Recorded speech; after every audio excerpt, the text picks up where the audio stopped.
Сәлем барлықтарыңызға, өте дәмді шығатын кешкі ас дайындаймыз. Видеоны соңына дейін тамашалаңыздар.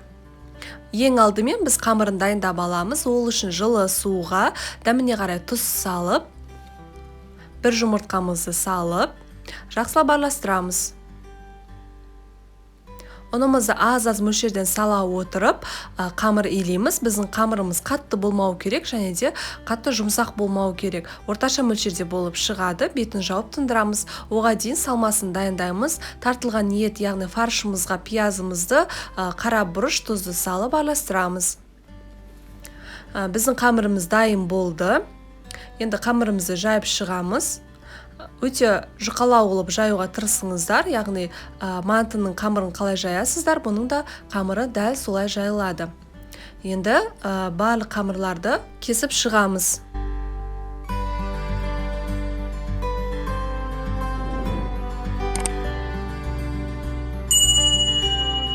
Осылай төрт бұрышты етіп кесіп шығамыз. Енді ішіне салмасын саламыз. Салмасын дәл ортасына емес, осылай шет жағына саласыздар.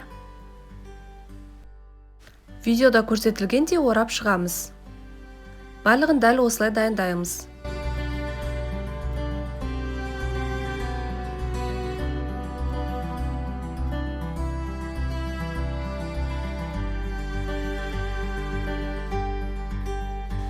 Ендігі кезекте қызып тұрған табамызға майымызды құйып, пиязымызды майдалап турап, пиязымыз сарғайғанша қуырып аламыз.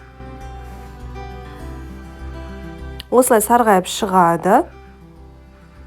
Осы орайда қызанақ, болгар бұрышын салсаңыздар болады. Мен осылай дайын салаттың түрін салдым. Тағы да қуырып аламыз.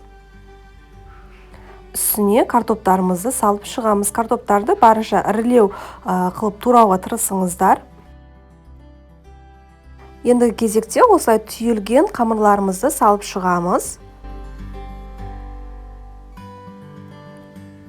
Барлығын бір тегіс етіп салып шықтық. Енді қайнаған суымызды құямыз. Толтырып құймайсыздар, осылай жартылай құйсаңыздар жеткілікті.